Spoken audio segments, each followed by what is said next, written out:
हाँ क्या क्या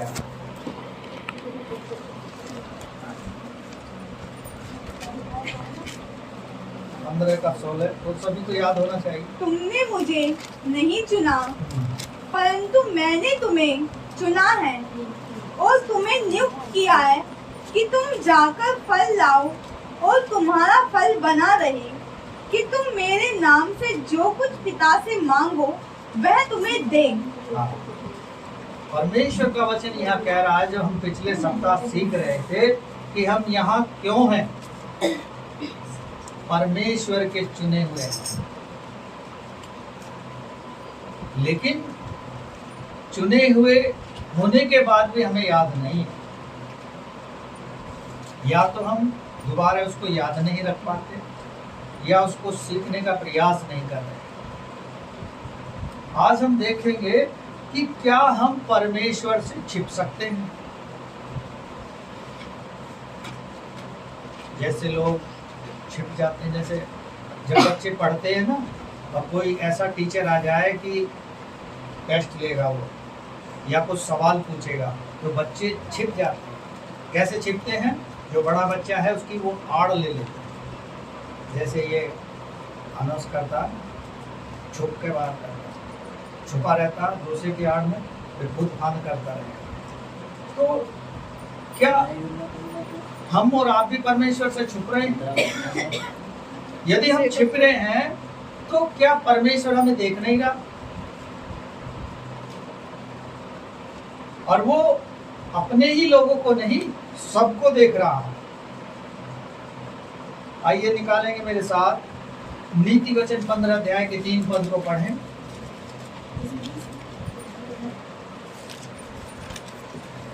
नीति वचन।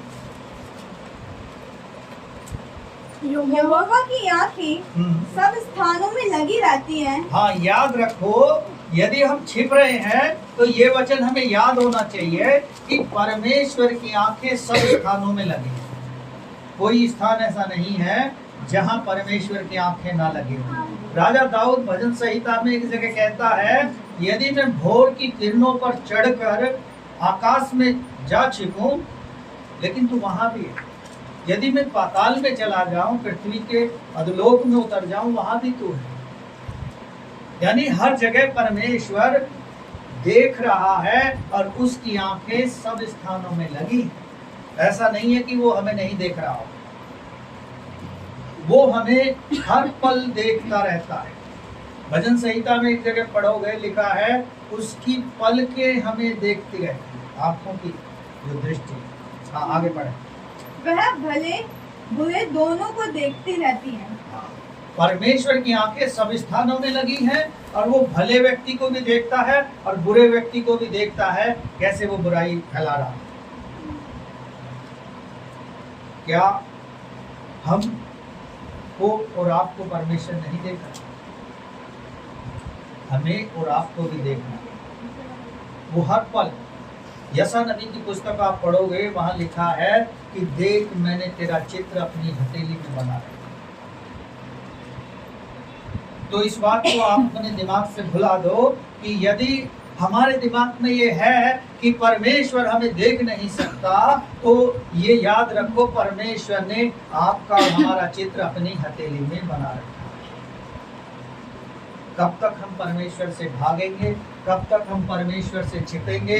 कब तक हम परमेश्वर से दूर रहेंगे?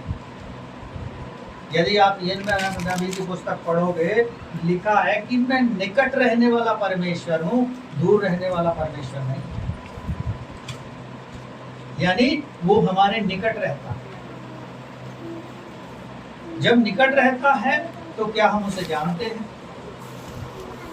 क्या हम फिर भी उससे छिपने का प्रयास कर रहे हैं? परमेश्वर का वचन कहता है कि मनुष्य जो है अपनी दृष्टि से देखता है और अपनी दृष्टि से ही छिप जाता है। चलिए एक और पद पढ़ेंगे जल्दी से निकाल कर। पहला सैमुएल की पुस्तक में आ जाएंगे, 16 अध्याय के 7 पद को पढ़े। वहां क्या कहता है परमेश्वर का वचन?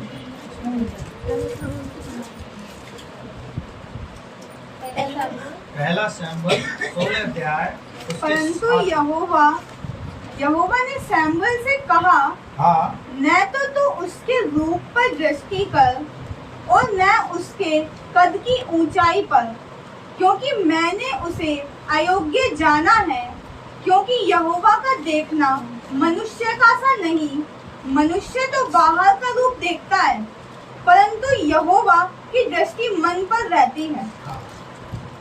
मनुष्य बाहर से देखता है, सुंदरता देखेगा, वो रूप को देखेगा, लेकिन परमेश्वर अंदर देखता है, मन की दृष्टि देखता है, मन को जांचता है। भजन संहिता 139 में भी लिखा है कि वो हमारा उठना बैठना और हमारा हर चाल चलन जानता है। जब वो सब कुछ जानता है तो फिर हम किससे छुप रहे हैं, किससे दूर भाग रहे हैं, किससे हम जा रहे हैं दूर। ये हमारे लिए एक सोचने का विषय है कि परमेश्वर ने हमें बुलाया है हमारे बोझ से छुड़ाने के लिए, हमारे पापों से छुड़ाने के लिए, हमें एक नया जीवन देने के लिए बुलाया है, हमें उन्नति देने के लिए बुलाया है। और जितना हम भागेंगे हमारी उन्नति हमसे दूर भागेगी। आज लोगों को देखते हैं पैसे के पीछे भाग रहे हैं, पैसा उनके आगे भाग रहा है। कोई भी चीज ले लो आप, उदाहरण के तौर पर, उससे आप भागते रहोगे, उसके पीछे आप पकड़ नहीं सकते। यदि परमेश्वर के साथ आप भाग रहे हो, परमेश्वर आपको उसे पकड़ के ले लेगा। यही तो गवाहियों का मतलब कि हमारे जीवन में परमेश्वर काम करता है और हमारे साथ वो अपने वायदे को पूरा करता है, जो उसने कहा है कि मैं तेरे संग संग रहूंगा। एटलीस्ट हम यहाँ से जहां भी जाएंगे, चाहे अपने रिश्तेदारों में जाएं, चाहे अपने परिवार में जाएं, चाहे अपने कहीं भी चले जाएं, परमेश्वर हमारे और आपके संग संग रहेंगे। कई लोग शर्माते हैं। हाँ, नए लोग आ रहे हैं, शर्मा रहे, वो अच्छी बात है, लेकिन किस चीज से शर्मा रहे हैं? यहाँ तो सब अपने ही लोग बैठे। हमें घबराने की जरूरत नहीं। घबराना वहां पड़ता है जहां अनजान लोग होते हैं। घबराने की जरूरत वहां है जहां अपने परिचित नहीं होते। लेकिन परमेश्वर ने तो आपको नाम लेकर बुलाया है और आपने उसे चुना, आपको उसने चुना है और आपसे काम लेना चाहता है। वो जब काम लेगा आपको उससे पहले तैयार कर देगा। जैसे सैनिक को तैयार करते हैं ट्रेनिंग देकर, वो आपको भी तैयार कर रहा है। क्या हम उस तैयारी में उसके साथ भागीदारी कर रहे हैं? जब परमेश्वर की आंखें सारे स्थानों में लगी हैं, वो भले को भी देख रहा है, बुरे को भी देख रहा है, तो हम फिर बुराई में क्यों लगे? हमारा मन जो है परमेश्वर देख रहा है। मनुष्य का देखना अलग है, परमेश्वर का देखना अलग है। हम प्रेजेंट की सोचते हैं, परमेश्वर फ्यूचर की सोचता है। हम केवल इतना सोचेंगे कि आज हमें ये चीज मिल जाए, लेकिन परमेश्वर उस चीज को, उस आशीष को, उस वस्तु को देने से पहले आपके बारे में पूरा सोचेगा, तब वो आपको देगा। आज आप देखो तरह तरह की बीमारियां हो रही। डॉक्टरों के पास आप जाओगे, 500 रुपये आपसे फीस लेगा, कई लोग 1000 रुपये भी लेते हैं, और प्रिस्क्रिप्शन लिख देगा, दवाई लिख देगा। वो ये नहीं बताएगा कि इसके साइड इफेक्ट क्या होंगे। 600 mg की, 800 mg की, 1000 mg की टेबलेट आपको दे देगा, और मनुष्य है उसे जाकर खा लेगा कि मेरी बीमारी दूर हो जाएगी। लेकिन क्या हमको पता है, जब परमेश्वर हमारे निकट रहता है और हमारी प्रार्थनाओं को सुनकर उत्तर देता है, तो हम उसके निकट क्यों नहीं आते, उसके अधीन क्यों नहीं हो जाते? उससे हम छिपने की हमें जरूरत क्या है? छिपता वो है जो पाप कर देता है। जैसे हम उत्पत्ति की पुस्तक में पढ़ते हैं, जब आदम और हवा ने पाप कर दिया, परमेश्वर की दृष्टि में जो गलत था वो कर दिया, तो वो छुप गए। उन्हें कैसे पता चला कि हम नंगे हैं। उससे पहले नहीं पता था उन्हें। परमेश्वर दो व्यक्तियों से लगातार संगति करने के लिए हर शाम को आया करता। आदम से हवा से अदन की वाटिका में नहीं आया करता। हम और आप सप्ताह में एक दिन मिलते हैं परमेश्वर से, उससे अपने मन की बात कहते हैं, उससे उसकी आशीष को पाते हैं और उसके हाथ में सब कुछ सौंप कर चले जाते हैं। फिर परमेश्वर का काम होता है कि वो हमारी चिंता है, जो हमने उसको सौंपा है, वो उसको पूरा करता चला जाए, क्योंकि वो वायदा करता है, तुम मत डर, मैं तेरे संग हूं, जहां जहां तू जाएगा मैं तेरे संग रहूंगा, जो जो काम करेगा उसमें मैं तुझे सफलता दूंगा। परमेश्वर दयालु है, वो दया करता है, वो हर बार हम क्षमा करने की सामर्थ्य रखता है। लेकिन हम मनुष्य अपने दुश्मनों को, अपने सताने वालों को, अपने बैरियों को एक बार भी क्षमा नहीं कर पाते।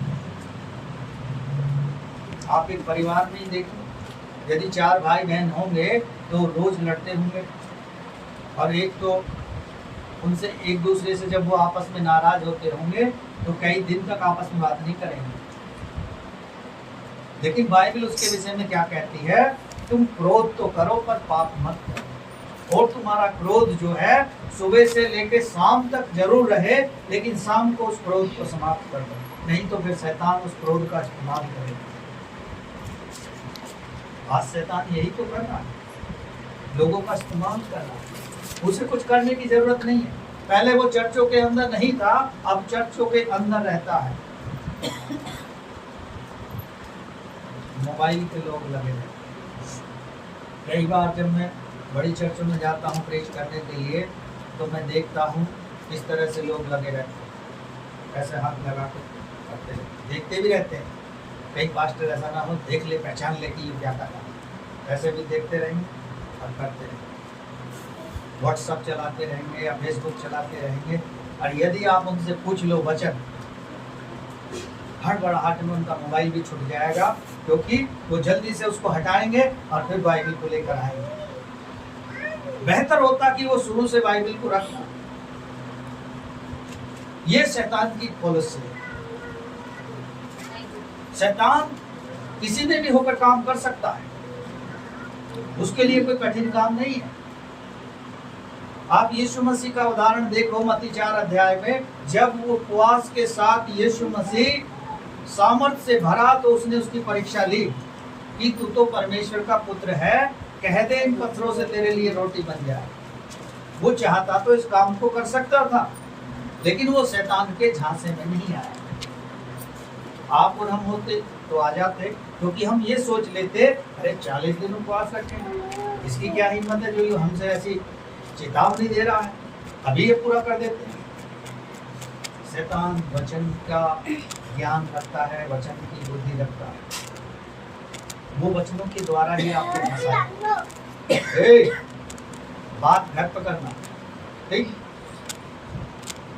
यहाँ की बात सुन ले, फिर इस बात को घर करना। तो परमेश्वर हमें एक उदाहरण देकर गया कि ये मेरी भी परीक्षा ले रहा है तो आपकी भी लेगा। आज लोग यीशु मसीह के नाम के कारण ही तो बैर करते हैं, वैसे कोई किसी से दुश्मनी नहीं है, लेकिन यदि आप यीशु मसीह पर विश्वास कर लोगे तो आप उनके दुश्मन। यहाँ परमेश्वर से हमें छिपने की जरूरत नहीं है। परमेश्वर की आंखें सब स्थानों में लगी है, और सामुएल से परमेश्वर कहता है तो उनके रूप को मत देखना और उनके ऊंचाई को मत देखना, क्योंकि परमेश्वर का देखना मनुष्य का सा देखना नहीं। एक बार फिर से पढ़ेंगे और सीखेंगे परमेश्वर किस तरह हमसे। परंतु यहोवा ने सैमुएल से कहा, हाँ, परमेश्वर ने सैमुएल से कहा, न तो तू उसके रूप पर दृष्टि कर, और न तो उसके रूप पर दृष्टि कर, न उसके कद की ऊंचाई पर, न उसके कद की ऊंचाई पर, क्योंकि मैंने उसे अयोग्य जाना है। हाँ, परमेश्वर ने उसको डिक्लेयर कर दिया है कि ये मेरे योग्य नहीं है। इसलिए परमेश्वर ने उसको नकार दिया। वो कौन व्यक्ति था? वो साउल था, जो 2 वर्ष के लिए राजा बना। परमेश्वर ने उसे अयोग्य ठहरा दिया। क्यों? क्योंकि उसने एक गलती कर दी। हमें नहीं पता कि हम कितनी गलती करते हैं, लेकिन परमेश्वर धीरे धीरे हमारी गलतियों का हमें सजा देता है और हम उस सजा को काटते रहते हैं और कहते रहते हैं कि परमेश्वर आज तक हमारी नहीं सुनी। लेकिन परमेश्वर कठोर परमेश्वर नहीं है, वो दया करने वाला है। वो कहता है कि तू पुकार, मैं पुकारने से पहले सुन लूंगा। इसलिए यहाँ कह रहा है तो उसकी कद और ऊंचाई पर ध्यान मत देना, ना उसके रूप पर, क्योंकि साउल एक सुंदर व्यक्ति था, ताकतवर था, बलशाली था और उसमें बहुत सामर्थ्य था।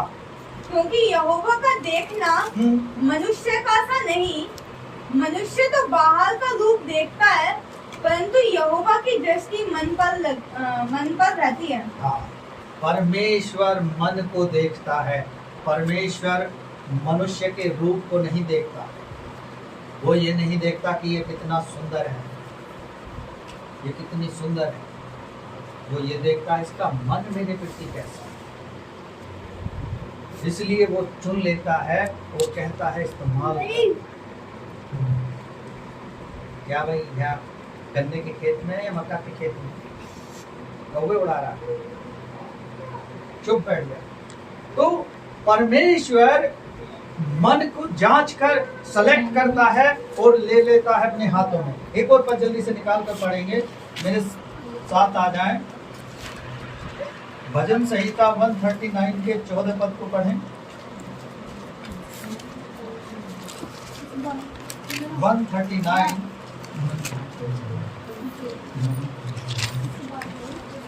मैं तेरा धन्यवाद करूंगा, हाँ, इसलिए कि मैं भयानक और अद्भुत रीति से रचा गया हूँ। तेरे काम तो आश्चर्य के हैं और मैं इसे भली भांति जानता हूँ। 14 पढ़ रहा हूँ। मैं तेरा धन्यवाद करूंगा, इसीलिए कि मैं भयानक और अद्भुत रीति से रचा गया हूँ। हाँ, परमेश्वर का वो धन्यवाद करना चाहता है कि भयानक और अद्भुत रीति से परमेश्वर ने मनुष्य को बनाया। हाँ। तेरे काम तो आश्चर्य के हैं और मैं इसे भली भांति जानता हूँ। जब मैं गुप्त में बनाया जाता और पृथ्वी के नीचे स्थान में रचा जाता था, तब मेरी हड्डियां तुझसे छिपी न थी।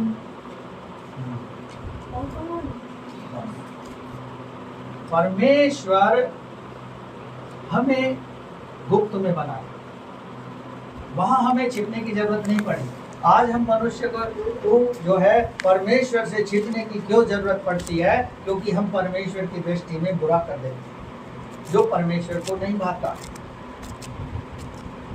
आप सुलेमान राजा के बाद से लेके देखो, जो सुलेमान की पीढ़ी आई, उन्होंने वही किया जो परमेश्वर नहीं चाहता था। वो गलत करते आए, क्योंकि परमेश्वर ने राजा दाऊद से वायदा कर दिया था कि मैं तेरी पीढ़ी को ही राजा बनाऊंगा। इसलिए उसकी मजबूरी थी, परमेश्वर ने उसकी परिवार के लोगों को ही राजा बनाया। किसी को कितने वर्ष का राज्य दिया, किसी ने कितने वर्ष को राज्य दिया, लेकिन वो परमेश्वर की दृष्टि में जो भला था उसे नहीं कर पाए। हम और आप भी जब परमेश्वर को जान लेते हैं, परमेश्वर जो चाहता है हम उसको करने में असमर्थ हो जाते हैं। क्यों? क्योंकि हम संसार की बातों को, संसार की चीजों को देखने लगते हैं। हमें संसार की बातों की ओर नहीं मन लगाना, हमें मन लगाना है उन चीजों पर जिन्हें परमेश्वर हमें यूं ही दे देगा। वचन कहता है तुम उसके धर्म और राज की खोज करो, सारी वस्तुएं मिल जाएंगी, सब कुछ परमेश्वर दे देगा हमें। लेकिन कंडीशन रखता है, पहले उसके धर्म और राज की खोज करो। क्या हम परमेश्वर के वचन को प्रतिदिन पढ़ते हैं? क्या परमेश्वर से प्रतिदिन प्रार्थना करते हैं? क्या परमेश्वर के घर में प्रतिदिन चलते हैं? यदि नहीं, तो फिर हम किस चाल को चल रहे हैं? परमेश्वर हमारा लेटना, बैठना, उठना, सोना, जागना सब कुछ देखता है। सभापदेशक की किताब पढ़ोगे, परमेश्वर का वचन कहता है वो हर एक चीज का समय नियुक्त किए हुए हैं। आपका और हमें सीखने का समय है, वो नियुक्त है। जब तक आप सीखते रहोगे, परमेश्वर सिखाता रहेगा, एक दिन आपको बल देकर खड़ा कर देगा। फिर आप दूसरों को सिखाने वाले बनोगे, क्योंकि दूसरा तीमुथियुस के 2 अध्याय के 2 पद में लिखा है, ये जो बातें तू सीख रहा है किसी जिम्मेदार व्यक्ति को सौंप दे ताकि वो दूसरे को सिखा सके। हमें परमेश्वर से सीखने की जरूरत है। परमेश्वर हमें बनाने वाला है, वो रचने वाला है। वो कहता है तू मत डर, मैं तेरे संग। यदि आप भजन संहिता 56 पढ़ोगे, वहां राजा दाऊद कहता है कि जब मुझे डर लगेगा मैं परमेश्वर पर भरोसा रखूंगा। अपने भरोसे को, अपने विश्वास को परमेश्वर पर बनाए रखो। जो अंत तक धीरज धरेगा उसका उद्धार हो जाएगा। जो गड़बड़ा जाएगा, जो हड़बड़ा जाएगा, जो डर जाएगा, शैतान उसको कैप्चर कर लेगा। बाइबल ऐसा बताती है, गीत भी गाते हैं कि जब हम शैतान का सामना करते हैं तो वो भाग जाता है। यदि हम उसे अवसर देते हैं तो वो हमारे जीवन में आ जाएगा। यदि आप किसी से युद्ध लड़ने जा रहे हैं और आपके पास हथियार ना हो तो वो सामने वाला तो आपको ऐसे ही मार देगा। यदि हमारे पास हथियार होगा, और वो हमारा हथियार है परमेश्वर का वचन, हमें पूर्ण रूप से उसका ज्ञान हो, प्रकाशन हो, हम उसको पढ़ना जानते हो, उसे समझना जानते हैं, और प्रार्थना का हमारे पास पावर होना चाहिए। एक इंग्लिश कोरस है ना, मोर पावर मोर प्रेयर। जितनी हम प्रार्थना करेंगे उतनी हमें सामर्थ्य मिलेगी। जितनी हम वचन को पढ़ेंगे उतना हमें विश्वास दृढ़ होगा। हमें फिर परमेश्वर से छूटने की जरूरत नहीं। परमेश्वर का वचन हमें ताकत देता है, हमें बल देता है। आइए एक और पद जल्दी से निकाल कर पढ़ेंगे मेरे साथ। भजन संहिता 94 निकालें, इसके 9 पद को पढ़ें।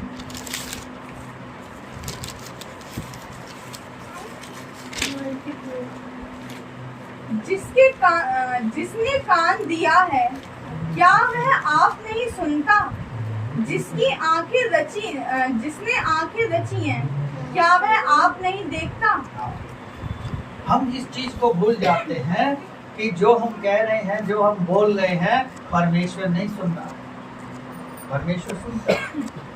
आप दूसरा इतिहास 7 अध्याय के जब 14 पद 15 पद को पढ़ोगे, लिखा है आज से जो यहाँ प्रार्थना की जाएगी मेरी आंखें भी लगी रहेंगी, मेरे कान भी लगे रहेंगे। यानी परमेश्वर ने जब हमें कान दिया है तो वो खुद भी सुनता है। यदि आंखें दी हैं हमें तो वो खुद भी देखता है, क्योंकि परमेश्वर ने मनुष्य को अपने स्वरूप में बनाया। हम उसकी कॉपी हैं, जीरोक्स कॉपी। तो जब वो भी कान, उसके भी कान है, हमारे भी कान है, हम भी बोलते हैं, वो भी बोलता है, और यही हम सीख रहे हैं। जब परमेश्वर आपको खड़ा करेगा, आपको सेलेक्ट करके भेजेगा और लोगों के बीच में आपके मुंह को खोलेगा, आपके मुंह में अपने शब्दों को डाल देगा। योना इसीलिए तो डर गया था, क्योंकि योना ने वहां के 99 के लोगों की ऊंचाई को देखा था, उनके रूप को देखा था। बड़े क्रूर रूप के थे, बड़े लंबे चौड़े थे। उन्हें डर लगा कि यार ये तो बहुत क्रूर लोग हैं। जैसे आज की भाषा में हम कहें कि बजरंग दल और आरएसएस के लोग उनसे डरते हैं। क्यों? क्योंकि पावर भी उनके पास, बड़े बड़े नेता मंत्री सब उनके अधीन है। लेकिन जिसके अधीन सब कुछ है, हम उनसे नहीं डरते। जब नीति वचन आप पढ़ोगे 22 अध्याय, लिखा है जब मनुष्य का विनाश तय हो जाता है तो उसे घमंड आ जाता है, और ये घमंड ही हमारे विनाश की जड़ है। और आज लोगों में घमंड इतना आया हुआ है कि इंसान को इंसान नहीं समझते। कहते हैं ना वो, यदि राजनीति की भाषा में कहें कि सत्ता का नशा छाया है। जैसे लोग बोतल पी लेते हैं ना, जब तक उसका नशा रहता है तब तक उनसे कुछ भी करा लो। जैसे ही वो उतरेगा फिर वो ऐसे हो जाएंगे बेचारे कितने बीमार हैं। और जब वो उनके अंदर रहती है तो हर तरह का काम करती है, चाहे आप किसी ताकतवर के सामने खड़ा करें। एक भाई एक दिन बता रहा था 4 शराबी जा रहे, गवाही दे रहा था। अब उन्होंने चारों ने ज्यादा पी ली और कहने लगे अब घर को चलो। घर जाते जाते रास्ते में वो काउंटिंग करने लगे। जो काउंटिंग करता था वो अपने आप को नहीं गिनता था, कह रहा हम 4 थे 3 कैसे रह गए, 1 2 3। उसने कहा किसी ने एक को पकड़ लिया, चलते चलते खंबे से टकरा गया। वो गिनने वाला कह रहा है कौन है सामने आ। भाई तुझे दिख तो खुद नहीं रहा और खंबे से टकरा, कह रहा सामने आके बात कर, आज तुझे छोड़ूंगा। तो लोग को पता नहीं, वो है एक नशा। तो आज ऐसे ही सत्ता का नशा है। लोग मनुष्य को नहीं देखते, वो देखते हैं अपना फायदा, अपना लाभ, अपना स्वार्थ। क्या आदमी इतना गिर जाए कि कुर्सी पाने के लिए, कुर्सी पर बैठा रहने के लिए जितने लोग यहाँ बैठे हैं सबका लहू बहा दे? इतना सोचना, ये परमेश्वर का सोचना है, मनुष्य का सा सोचना है। परमेश्वर अंदर देख रहा है, बाहर नहीं देख रहा, वो सब कुछ देख रहा है। लोग ऐसा सोचते हैं कि परमेश्वर ने कान दिए हैं, शायद वो सुनता नहीं होगा। ऐसा नहीं। बार बार चारों सुसमाचार आपने पढ़े होंगे, उसमें चारों सुसमाचार में आया जिसके कान हो वो सुन ले, जिसके आंख है वो देख ले। अब हम यहाँ सुन तो रहे हैं और आंखें भी हमारी लगी हैं सामने की ओर, लेकिन जब अगले संडे को 8 तारीख को हम होंगे और पूछेंगे कि बताओ भाई क्या सीख रहे थे, तो फिर ही हमारा डब्बा जो है गोल हो जाएगा। कहेंगे क्या बताएं, क्योंकि पूरे सप्ताह फिर हम उसे याद नहीं रख सकते। लोग ऐसा सोचते हैं अरे पास्टर का तो काम है, वो तो रात दिन इसी को पढ़ता रहता है तो उसे तो याद हो ही जाएगा। हमें क्या, हमें नौकरी पे भी जाना है, घर में कपड़े भी धोने हैं, खाना भी बनाना है, इनको याद रखें या इसको याद रखें। लेकिन हमें सारी चीजें याद परमेश्वर दिलाए। याकूब की पत्री आप पढ़ोगे, लिखा है जिसे बुद्धि की घटी है वो परमेश्वर से मांगे जो देगा। यदि हमारी मेमोरी लॉस है, याद नहीं रख पाते हैं, तो वो हमारी मेमोरी को ताजा कर देगा। और वो ताजा ऐसा कर देगा कि आपको तुरंत याद आ जाएगा। जैसे इनकी बेटी को परमेश्वर ने मेमोरी दे दी, वो कभी अच्छे नंबर नहीं लाती थी लेकिन अब ला रही। तो परमेश्वर किसी को भी कर सकता है। इसलिए जिसने कान दिए हैं वो सुनता भी है, जिसने आंख दी है वो देखता भी है। आइए एक और पद से पढ़ेंगे, यिर्मयाह नबी की पुस्तक में आ जाएंगे, पुराने नियम में, उसके 16 अध्याय के 17 पद को पढ़ें। क्योंकि उनका पूरा चाल चलन मेरी आंखों के सामने प्रकट है। हाँ, पूरा चाल चलन इजराइलियों का परमेश्वर की आंखों के सामने प्रकट था। जैसे मैं कहूँ कि जितने हमारी कलीसिया के लोग हैं या हमारे लोग हैं, उनका चाल चलन मेरे आगे भी प्रकट रहता है। मैं भी जानता हूँ कौन कैसा चल रहा है, ना बताऊं एक अलग बात है। तो आगे पढ़ें। वह मेरी दृष्टि से छिपा नहीं है, हाँ, ना उनका अधर्म मेरी आंखों से गुप्त है। इसलिए मैं उनके अधर्म और पाप का दूना दंड दूंगा। हाँ, यहाँ परमेश्वर कठोरता अपना रहा है इजराइलियों के साथ और हमारे साथ भी अपनाता है कि यदि हम ऐसा सोच ले कि जो हमारे पाप हैं वो परमेश्वर नहीं देख रहा या उसे पता नहीं है, जो हमने गलती कर दी है या उस गलती को हम सुधारना नहीं चाहते हैं, तो फिर उसका दूना दंड देगा। कई लोगों को मैं गिनाऊं आपको, तो परमेश्वर ने उन्हें दंड दिया, लेकिन क्या जब वो हमें देता है हमें याद रहता है ये हमारी गलती का दंड है? शायद हमें याद रहना चाहिए, क्योंकि परमेश्वर स्पष्ट कर देता है। यदि हम वचन को पढ़ रहे हैं तो वचन में आपको समझा देगा कि तूने ये गलती की थी, इसलिए तुझे ऐसा वो मिले फल। राजा दाऊद ने एक पाप किया, परमेश्वर ने उसे दंड दिया। मूसा ने गलती की, परमेश्वर ने उसे दंड दिया। वो कनान दे उसमें जो परमेश्वर ने देश देने वाला था उसे वो लेकर नहीं जा सका इजराइलियों को। फिर यहोशू को चुन लिया, क्योंकि परमेश्वर चाहता तब मूसा के परिवार से भी लोगों को चुनता, लेकिन यहोशू को परमेश्वर ने चुना। यहोशू ने भी गलती कर दी, पहली बार में ही उनको लेकर प्रवेश नहीं कर पाया, इसलिए दूसरे दिन का वो हो गया। आज जो हम लोग शब्द का दिन बात करते हैं, वो शब्द का दिन क्या है? उसे मेथोडिस्ट वाले विश्वास करते हैं शब्द के दिन का। वो उसी व्यवस्था पे चल रहे हैं कि आज कुछ नहीं करना है। यदि ऐसा हम व्यवस्था के हिसाब से चल रहे हैं तो फिर आज छोड़ो सब कुछ, भूखे रहो, प्रार्थना करो, छुट्टी करो। इसलिए परमेश्वर का वचन ने नए नियम में क्या कहा, यीशु मसीह ने क्या कहा, यदि तुम्हारा गधा या बैल कुएं में गिर जाए, क्या तुम उसे निकालोगे नहीं? या कोई बीमार है तो उसे चंगा नहीं करोगे? शब्द के दिन ही सूखे हाथ वाले रोगी को यीशु मसीह ने चंगा किया था।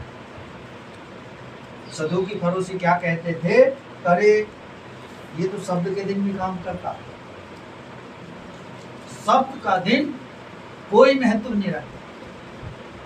महत्व रखता है तो परमेश्वर का प्रेम, परमेश्वर का अनुग्रह, उसकी करुणा, उसमें हम निरंतर चलें। इसलिए क्या कह रहा है कि पूरे चाल चलन पर रहती है, उससे छिप नहीं सकती। उसकी आंखें हमारे अधर्म के सारे कामों को जो गुप्त में करते हैं देखता रहता है, और उनका अधर्म का दुगना दंड हमें मिलता है। आइए एक और बात जल्दी से पढ़ेंगे, इब्रानी 4 अध्याय में आ जाएंगे। प्रकाशित वाक्य से पहले है इब्रानियों की पुस्तक 4 अध्याय के 13 पद को पढ़ें।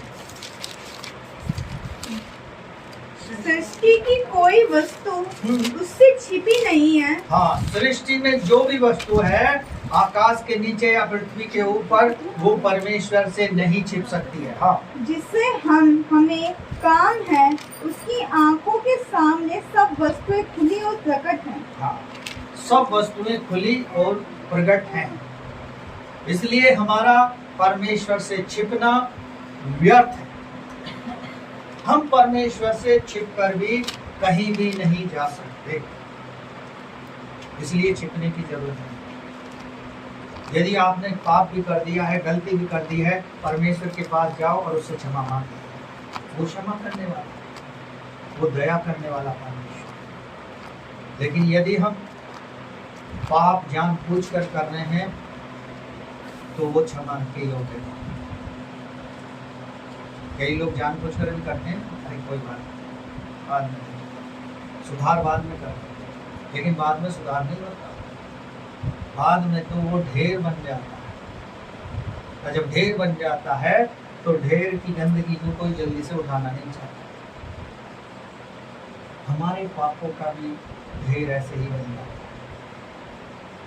यदि कोई एक संडे आना बंद कर दे तो 2 संडे वो परमेश्वर तो आत्मा में कहेगा कि भी चल, लेकिन शैतान कहेगा अरे कोई ना, छोड़, हर बार संडे आता है। ऐसे करते करते आपको 1 महीना होगा, 2 महीना होगा, 2.5 महीना होगा, 3 महीना होगा, और जब किसी दिन अचानक पास्टर मिल जाएगा तो उसे देख के चुप ऐसा पकड़ पूछ ले, यार कहाँ थे भाई विशाल भाई, कहाँ चले गए थे? अरे जल्दी बेटी यही था। तब हमें जरूरत पड़े, लेकिन परमेश्वर उस समय भी देखता रहता है, चाहे अनजाने में हो या जानबूझकर हो, परमेश्वर क्षमा करने वाला है। इसलिए हम कहीं भी चले जाएं, चाहे स्वर्ग के ऊपर चले जाएं या पृथ्वी के नीचे चले जाएं या पृथ्वी के ऊपर रहें, हम कहीं भी परमेश्वर से छिप नहीं सकते। उसकी दृष्टि सब जगह लगी है, भले लोगों पर भी लगी है और बुरे लोगों पर लगी है। बुरे लोगों पर इसलिए लगी है कि उनकी बुराई का उन्हें दंड दे सके। इसलिए वचन कहता है दुष्ट के सामने चुपचाप खड़ा हो जा भाई, सरेंडर कर दे, चल भाई गाली बक दे भाई, खूब बक दे। क्योंकि गाली बकने में लोग कहाँ से खोज के लाते हैं, कहाँ भंडार है उनके पास, और एक दूसरे की वैसे बुराई करते हैं। तेरी लड़की ने ऐसा कर लिया, तेरा लड़का ऐसा कर रहा था, वो वहाँ भागा फिर रहा था, वो उसके साथ था। कब कब की उन्हें बातें सुनना आ जाती, तेरी लड़की ऐसी है, वो ऐसा करती है। भाई आपस में लड़ो, उन बच्चों को क्यों घसीट रहे हो? बच्चों को तुम घसीट कर जुल्म में मार रहे हैं। लोग जान लेते हैं कि अरे इसके घर में ऐसा भी हो रहा, इसीलिए तो लड़ रहे हो। शैतान खूब उन्हें पावर देता, खूब लड़ते हैं और दिल खोल कर लड़ते रहते हैं। जब थक जाते हैं ना, चुपचाप शांत हो जाते हैं, क्योंकि उनके भंडार में फिर सत्य खत्म हो जाता है। लेकिन जो हमारे पास भंडार है उसमें परमेश्वर ने अच्छी बातें डाली, वो अच्छी बातें परमेश्वर देता है। यदि आप वचन को पढ़ोगे आपको अच्छी बातें मिलेंगी, वचन को नहीं पढ़ पाओगे तो आपको अच्छी बातें नहीं मिल पाएंगी। इसलिए हम ध्यान रखें, परमेश्वर हम पर दृष्टि लगा के रखता है। अंत में एक और पद पढ़ेंगे, उसके बाद समाप्त करेंगे। मेरे साथ निकाल हैं अय्यूब की पुस्तक, उसके 34 अध्याय के 22 को पढ़ें। ऐसा अंधियारा या घोर अंधकार कहीं नहीं है जिसमें अनर्थ करने वाले छिप सके। हाँ, ऐसा घोर अंधकार कहीं पर भी नहीं है, चाहे पृथ्वी के ऊपर हो, पृथ्वी के नीचे हो या आकाश के ऊपर हो, कहीं पे भी ऐसा अंधकार नहीं है कि जो घोर अपराध करता हो या गलत काम करता हो वो परमेश्वर से छिप जाए। दुष्ट को देर से दंड मिलता है, लेकिन जो परमेश्वर का भय मानते हैं उन्हें जल्दी इसलिए मिल जाता है क्योंकि परमेश्वर उन्हें सही मार्ग दिखाना चाहता है। क्योंकि परमेश्वर को उससे अपने काम को लेना है, अपनी योजना को पूरा करना। आप यदि यिर्मयाह नबी की पुस्तक को पढ़ोगे तो उसमें साफ लिखा, जो परमेश्वर का सेवक यिर्मयाह नबी था, जो प्रॉफिट था, उसको कारागार में रखा गया, लेकिन वो वहां भी प्रोफेसी करता था। जेल में रखा, अंधेरी कोठरी में डाल दिया, दलदल के कुएं में डाल दिया, लेकिन परमेश्वर ने उसका साथ नहीं छोड़ा। आज आप और हमको भी परमेश्वर साथ रखता है। वो कहता है, यहोशू 1 अध्याय को आप पढ़ोगे कि तू जहाँ जहाँ जाएगा मैं तेरे संग रहूंगा, जो जो काम करेगा उसमें मैं तुझे सफलता दूंगा, जब भी तू मुझे पुकारेगा मैं तेरी सुन लूंगा। जब सारी बातों का वायदा कर रहा है तो फिर हमें बगले झुकने की जरूरत नहीं। खुद हमें परमेश्वर ने ऐसी बुद्धि, ऐसा समझ दिया है, ऐसा सामर्थ दिया है, जितनी प्रार्थना करेंगे उतनी आपको सामर्थ मिलेगी। आप अपनी एक बार परिस्थिति को परमेश्वर से जाके कह दो कि परमेश्वर हमें ये परेशानी है, तू पर मैं भरोसा करता हूँ, तेरे पास आया हूँ, तू इसे छुटकारा दे। तो आप यकीन करोगे तो आप ये नहीं कह सकते कि परमेश्वर ने मेरी ना सुनी। वो उत्तर देने वाला परमेश्वर, आशीष देने वाला परमेश्वर है। इसलिए वो कहता है भले बुरे सब पर उसकी नजर रहती है। इसलिए हम परमेश्वर से छिपे ना, उसके क्या कहें, निकट रहें, क्योंकि दूर रहने वाला परमेश्वर नहीं है। उसने हमें निकट रहने के लिए बुलाया, और जब हम उसके निकट रहेंगे तो हमें आनंद की भरपूरी, हमें वो आशीषें मिलेंगी जिसकी आपने कभी कल्पना